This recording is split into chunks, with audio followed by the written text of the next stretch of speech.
Oke, apakah suara saya jelas nih? Jelas, Jelas, Pak. Oke. Bismillahirrahmanirrahim. Assalamualaikum warahmatullahi wabarakatuh. Waalaikumsalam Waalaikumsalam. warahmatullahi wabarakatuh. Oke, jadi dia simple saja. Nanti setiap individu berurutan ya. Nah, yang pertama siapa tampil? Maiza. Yang kedua, setelah Maiza siapa lagi yang tampil? Yang Seharusnya ada Mentari, Pak. Cuman mungkin belum masuk. Setelah itu baru saya, Pak. ya, Pak. Oke, saya lihat dulu urutannya ya. Jadi mana nih? Urutannya itu yang pertama itu ada Maiza, setelah itu ada Mentari, setelah itu ada Hamidah, ada Titi, Reza dan Suci ya. Totalnya ada berenam ya. Ya berenam nih. Iya, Pak. Oke, jadi gini, jadi Ananda presentasi nanti sekitar 5 menit ya, atau lebih dikit atau kurang juga nggak apa-apa. Nanti akan ada satu orang yang akan bertanya. Nah, orang yang bertanya ini dia random nanti si acak nih, jadi semuanya harus memperhatikan materi. Oke, cukup jelas? Ya, mungkin nanti selama Zoom bisa jadi nanti saya live keluar, nanti saya masuk lagi. Jadi nanti tolong karena Zoom saya agak crash ya. Jadi nanti kalau misalnya saya live keluar terus saya masuk lagi tolong di add itu. Oke, baiklah. Yang presentasi pertama silahkan.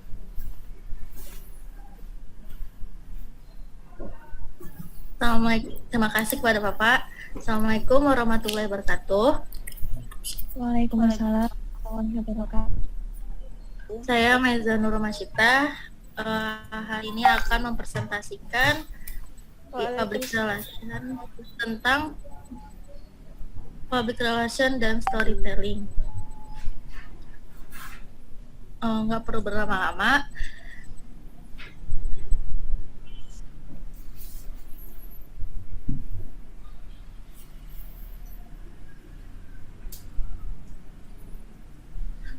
Public relation (PR) atau public relation adalah suatu proses yang diperlukan untuk membangun citra positif suatu perusahaan. Menurut penulis Colin, Coulson Thomas menjelaskan bahwa proses atau kegiatan public relation bertujuan untuk menjalani komunikasi antar organisasi dan pihak luar organisasi. Strategi public relation yang efektif. Yang pertama, buat strategi PR seperti storytelling. Sebuah penelitian melaporkan 92% lebih menyukai bentuk iklan dalam bentuk storytelling karena mampu menciptakan hubungan emosional yang baik dengan audiens.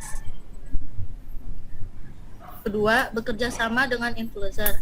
Kehadiran influencer mampu membantu perusahaan dalam menjangkau audiens dan mengekspos lebih banyak hal. Ketiga, gunakan email sebagai saluran utama.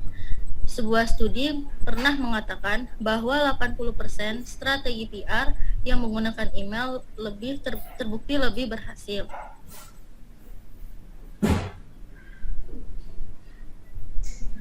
Storytelling. Menurut Reh Atemalem Susanti atau lebih akrab dipanggil Rere, storytelling adalah upaya yang efektif dan cara yang lebih menyenangkan dalam menyebarkan informasi pada pembaca. Storytelling biasanya melibatkan para aktor dan dikemas dalam tulisan yang halus, sehingga pembaca merasa dekat. Rita Kemal Ghani, pendiri London School Public Relations atau LSPR, mengatakan storytelling digunakan oleh para PR person untuk menjangkau targetnya. Untuk membuat storytelling ini, yang pertama harus kita lakukan adalah riset. Riset sangat membantu dalam penulisan agar tidak terkesan karangan biasa, namun pengalaman pribadi yang didukung dengan informasi akurat. Kedua, yang paling penting dalam storytelling adalah kejujuran. Sementara media yang paling sering digunakan adalah blog, karena memberi keleluasaan dalam bercerita, mengunggah gambar dan video.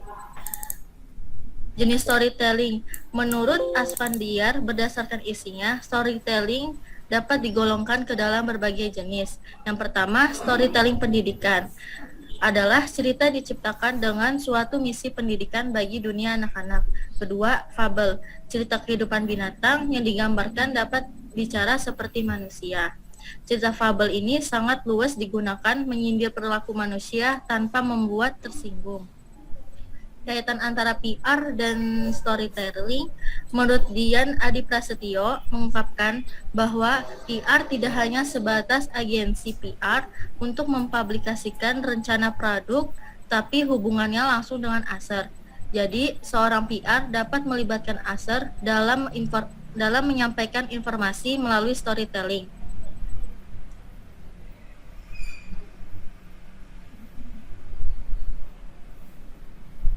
Tips membuat storytelling untuk PR, mencari tahu audiens Anda. Kedua, story penting. Ketiga, buat story yang menyentuh emosi. Peran PR dalam storytelling. Di sini, peran PR sangat penting untuk mencari uniqueness dari sebuah cerita agar pembaca tidak merasa bosan. Menurut Prita Kemal Gani, storytelling dalam dunia PR memberi manfaat yang begitu besar karena sangat powerful dalam menyebarkan informasi dan membangun reputasi.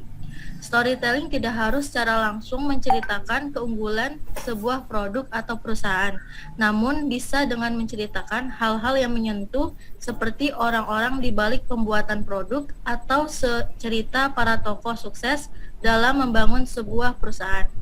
Kata Febriati, jangan menunggu terjadi krisis dulu, baru membuat storytelling. Justru storytelling digunakan saat perusahaan mulai atau sedang membangun reputasi dan melibatkan dengan netizen. Mulailah dari sekarang. Sekian presentasi dari saya. Oke, silakan Bapak. ya yang akan bertanya Nova Sastriani, silakan.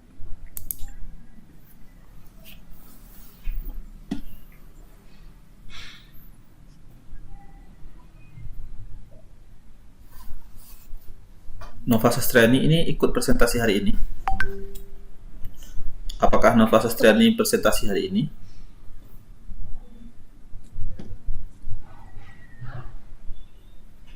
Enggak.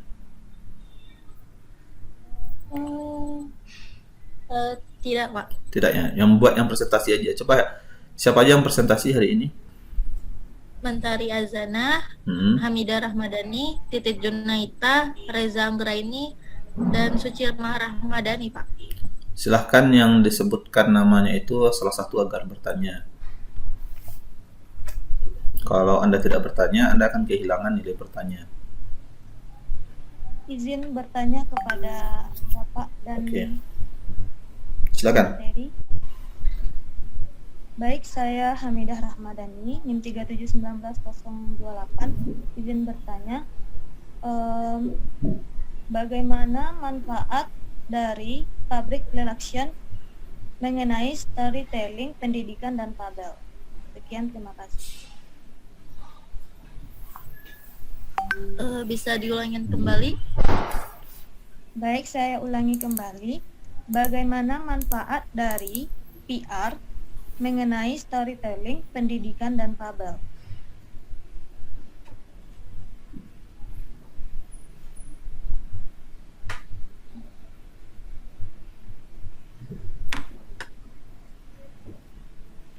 Langsung dijawab, Pak? Atau... Waktu kita sangat terbatas, langsung saja dijawab. Kalau tidak dijawab juga tidak apa-apa, nilainya saya kurangi. Kalau menurut saya, manfaat PR mengenai cerita pendidikan dan fabel, karena di sini sangat penting buat posisi PR untuk menceritakan kehidupan pendidikan saat ini, seperti kayak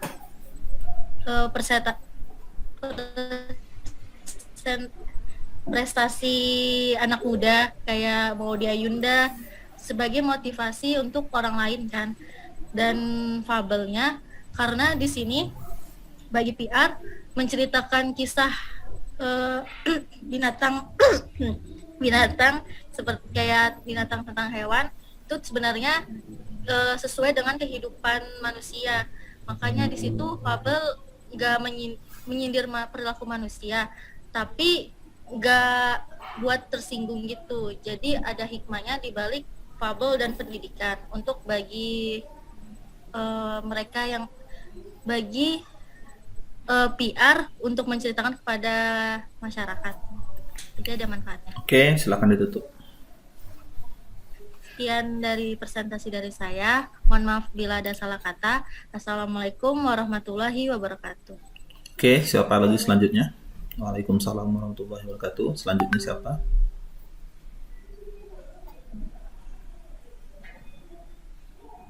Oke, saya tambahkan ya. Sebetulnya storytelling itu konteksnya itu bukan fabel ya atau cerita kepada anak-anak, tapi storytelling itu adalah sebetulnya kemampuan kita dalam bercerita. Skill itu sebuah keahlian ya. Jadi memang konteks storytelling itu sangat-sangat luas sekali. Tetapi dalam PR ini bagaimana kita menggunakan kemampuan kita dalam bercerita untuk membuat produk-produk PR ya. Misalnya apakah melalui iklan, apakah melalui presentasi gitu ya. Itu yang saya sampaikan ya. Oke, selanjutnya siapa lagi? Kalau tidak ada saya tutup aja lagi nih. Maiza aja dapat nilai. Nggak ada yang mau presentasi? Saya. Oke, silakan.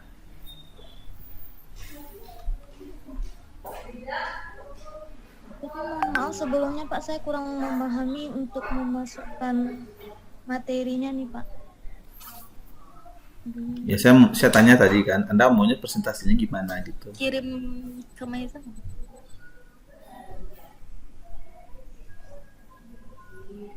Ya waktu kita sangat terbatas, saya tidak bisa lama-lama.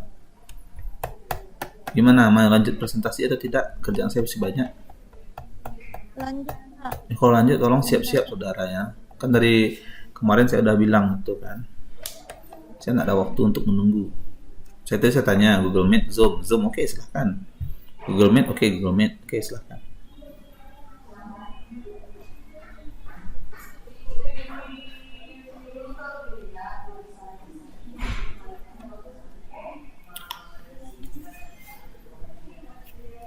Atau yang lain aja, yang bisa siapa? Urutan itu saya tidak begitu permasalahkan. Ya.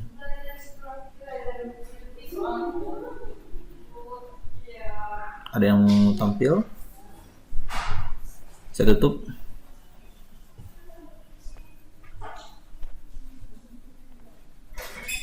Gimana?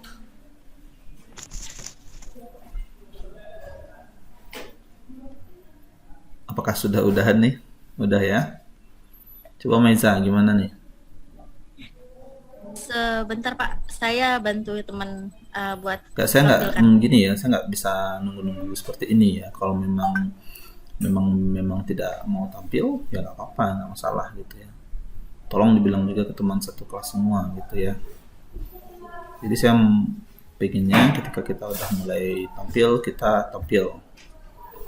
Kalau nggak mau tampil ya udah nggak masalah. Gitu. Masih mau lanjut atau tidak? Lanjut Pak. Kalau lanjut cepat.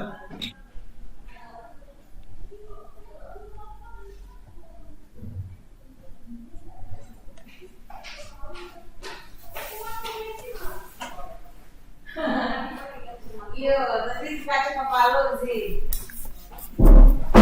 Terus ada Siti Wak Maan ya. Jadi kan ini tuh masih pembacaan di Al-Quran. Jadi Assalamualaikum. ada saya Di sini mengenai konflik relasi publik yang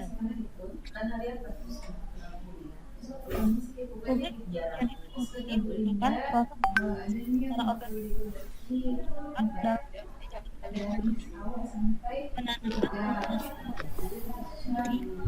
menanamkan motivasi dan menciptakan partisipasi publik.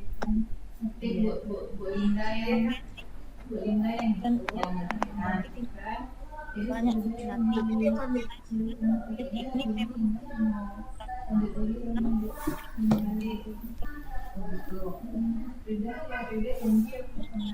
action itu sendiri yang pertama, membuat citra positif organisasi. Yang kedua, upaya afektif untuk membangun pengenalan brand. Ketiga, mendorong terciptanya hubungan baik, hubungan saling pengertian antara konsep.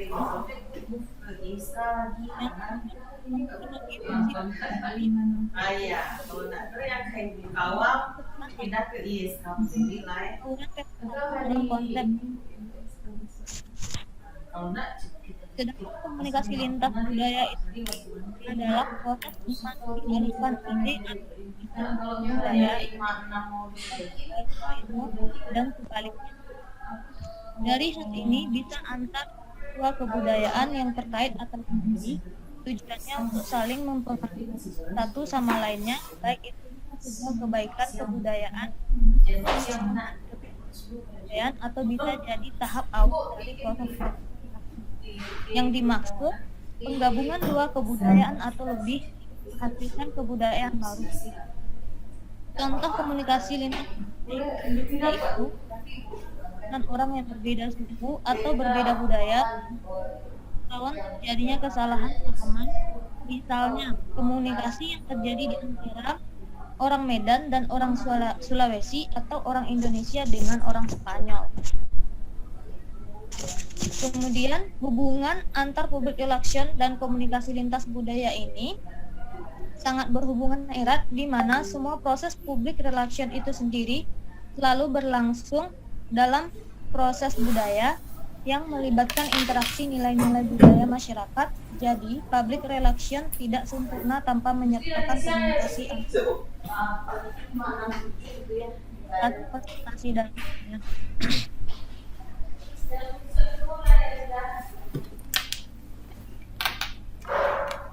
Oke, udah selesai? sudah Pak. Oke, silahkan. Siapa lagi yang mau bertanya?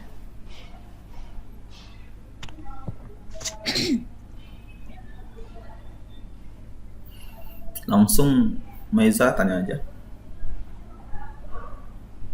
Iya, Pak.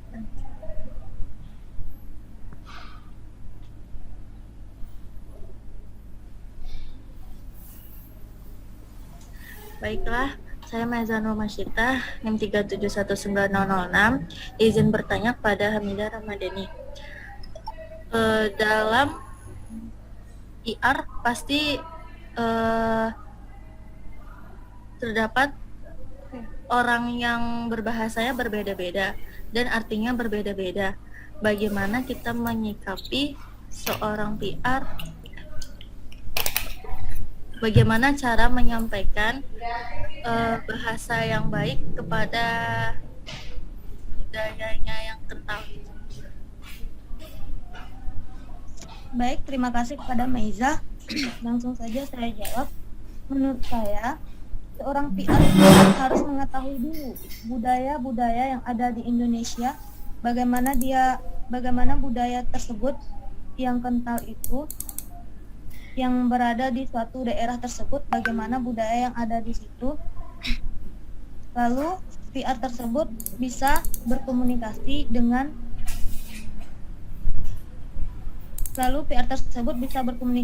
baik dengan masyarakat dengan budaya-budaya yang berbeda-berbeda tersebut.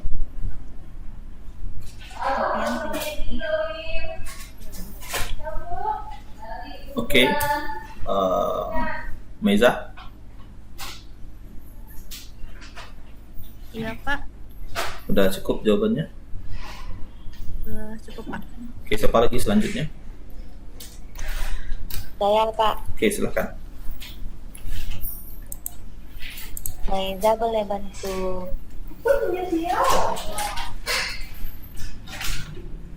Bentar Pak. Oke. Tolong semuanya yang mau presentasi agar dikirim ke Maiza ya. Jadi saya tidak menunggu-nunggu lagi. Sudah dikirim Pak.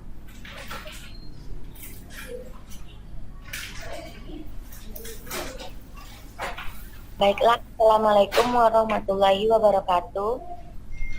Saya Titik Junaita NIM 3719033 dari MBS 5A. Saya akan menjelaskan tentang public relation dan strategi komunikasi pada masa pandemi COVID-19.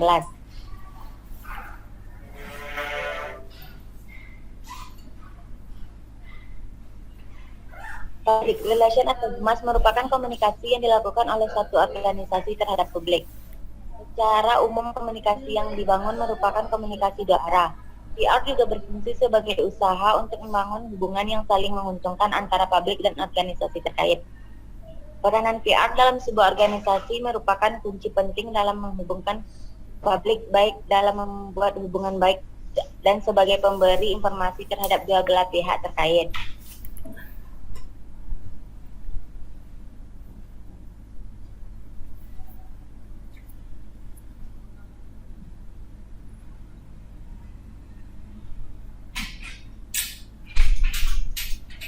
Public relation.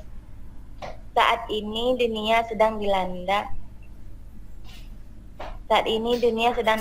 COVID-19, khususnya Indonesia. Banyak masyarakat yang mengalami disinformasi dan menerimanya hoax. Hal tersebut berpengaruh dalam pergeseran PR berperan untuk mengurangi kebingungan publik melalui informasi positif yang terpercaya.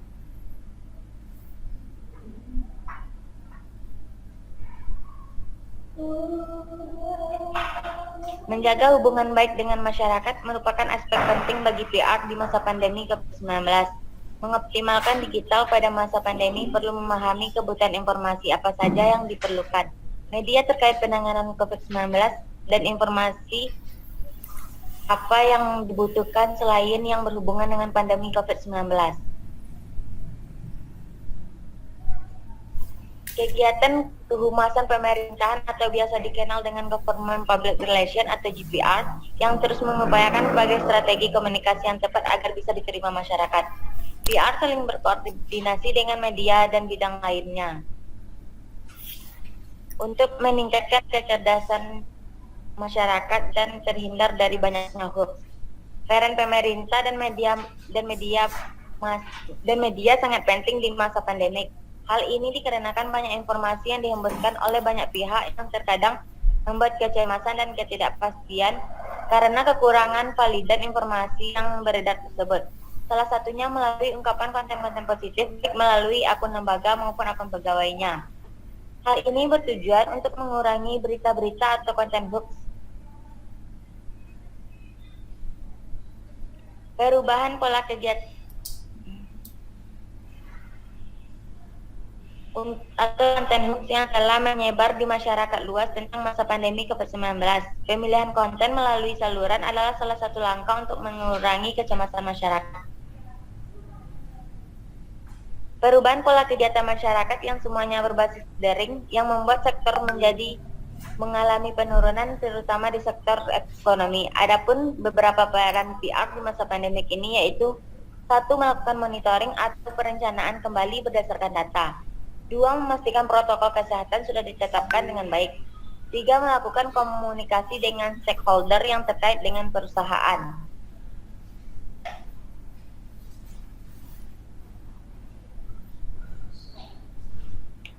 Dalam menghadapi kondisi seperti ini, PR juga mengalami kesulitan dan dalam memberikan informasi kepada masyarakat.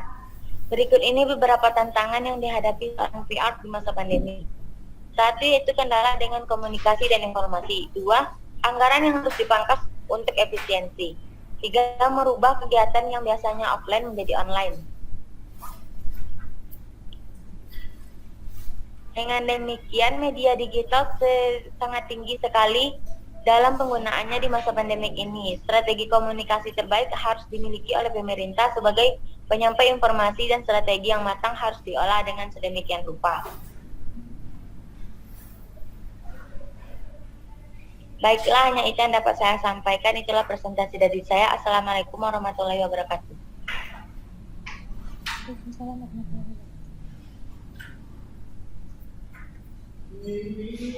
Sudah, Pak.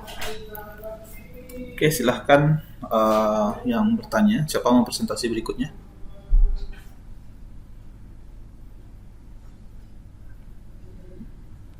Saya, Pak, Ya. bertanya. Silakan. Baiklah, Assalamualaikum warahmatullahi wabarakatuh. Saya Reza Anggraini, ini 37191010, akan bertanya pada pemateri. Pemateri tadi menjelaskan bahwa PR sangat susah dalam berkomunikasi tentang COVID-19. Salah satu cara komunikasi COVID-19 yaitu dengan sosial media. Tapi banyak masyarakat Indonesia pada saat ini, umumnya kaum tua, yang tidak mengerti tentang sosial media. Bagaimana caranya PR menyampaikan informasi-informasi positif tentang COVID-19 ini kepada mereka? Sekian. Terima kasih. Baiklah, saya akan menjawab pertanyaan dari Reza. Untuk itu kita sebagai anak muda harus bisa memberikan informasi kepada orang-orang tua yang mungkin tidak semuanya menggunakan media sosial. Jadi kita sebagai anak muda yang mengerti tentang media sosial bisa memberikan beberapa informasi yang valid secara langsung kepada yang tua-tua. Hanya itu yang dapat saya sampaikan, Mohon maaf jika ada kesalahan dalam menjawab pertanyaan. Saya kembalikan kepada Bapak. Gimana, Reza? Sudah ngerti, Pak. Oke, selanjutnya silahkan. Assalamualaikum.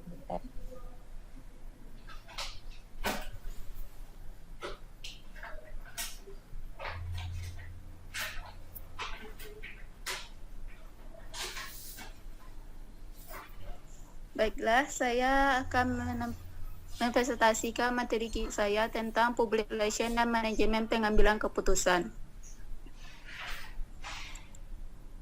Yang pertama yaitu pengertian Public Relation. Public Relation secara garis besar adalah strategi perusahaan untuk membangun relasi baik dengan publik supaya mendapatkan opini yang positif dari kalangan masyarakat sekitarnya. Berikutnya, pengertian pengambilan keputusan. Pengambilan keputusan adalah proses pemecahan masalah dengan menentukan pilihan dari beberapa alternatif untuk menetapkan suatu tindakan dalam rangka menyelesaikan masalah yang dihadapi.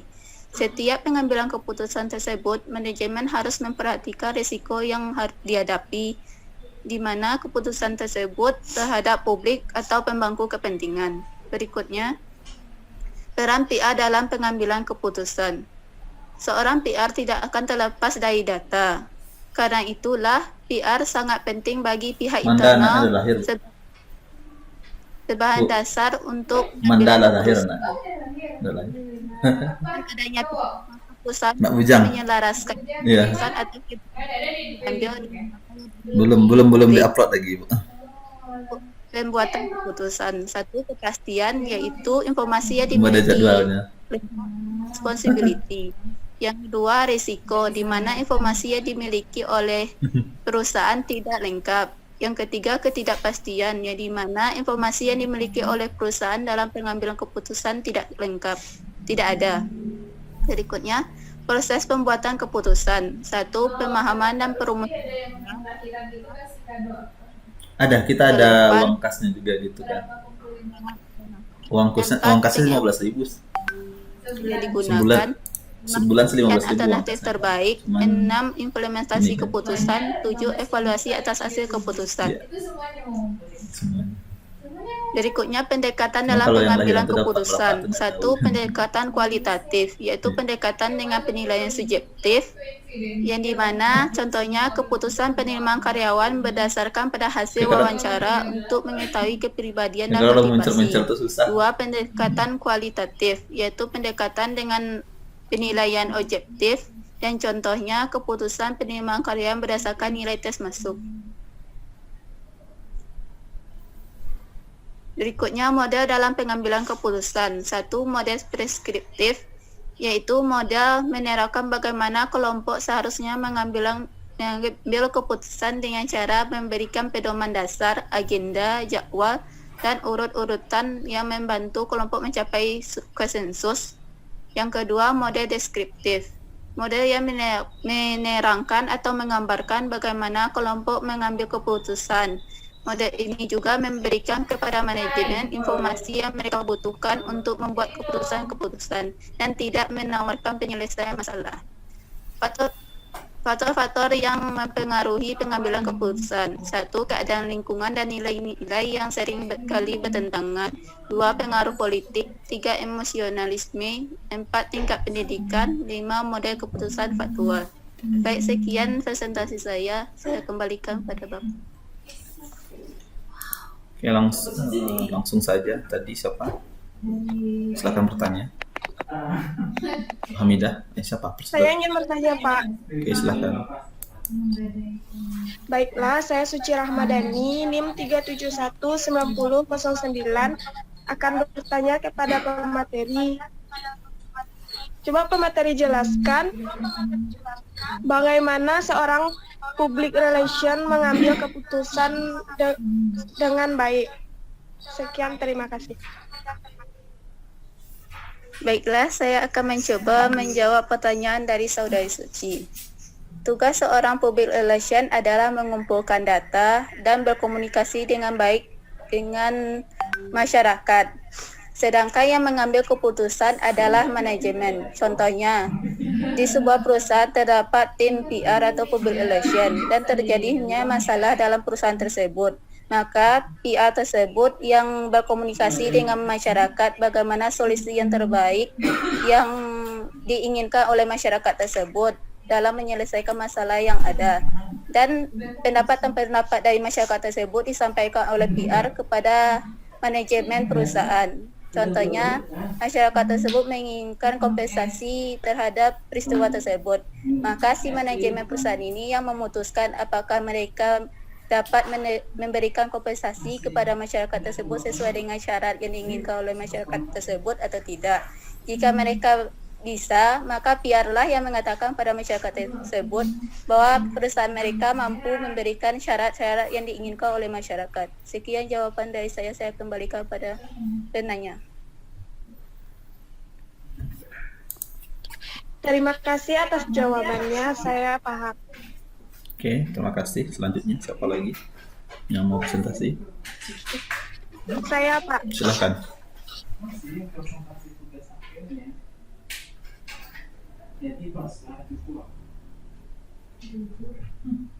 Zuhur. Assalamualaikum warahmatullahi wabarakatuh. Baiklah, saya akan mempresentasikan materi saya yang berjudul Public Relation dan Manajemen Krisis. Pengertian Public Relation. Public Relation adalah upaya terencana dan berkelanjutan untuk membangun dan memelihara niat baik dan kesepahaman antara organisasi dan publiknya.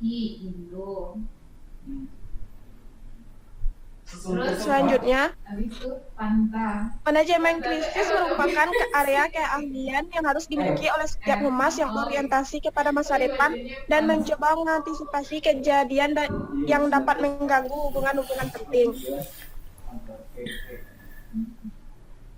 Strategi public relation dalam merespon krisis yaitu melakukan penilaian yang objektif terhadap penyebab krisis, menentukan apakah penyebab terjadinya krisis memiliki dampak jangka panjang atau hanyalah fenomena sesaat, perhitungan kejadian dalam krisis dengan cermat, sehingga setiap peristiwa yang terjadi dapat diantisipasi dengan baik, memutuskan perhatian pada upaya penyelesaian masalah, memanfaatkan setiap peluang yang ada untuk memperbaiki keadaan, segera bertindak untuk melindungi cash flow perusahaan.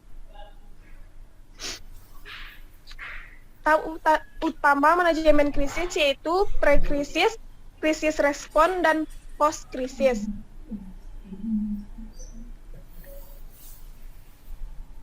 Faktor-faktor penyebab krisis yaitu bencana alam, kecelakaan industri, produk yang kurang sempurna, kerja yang buruk, dan persepsi publik.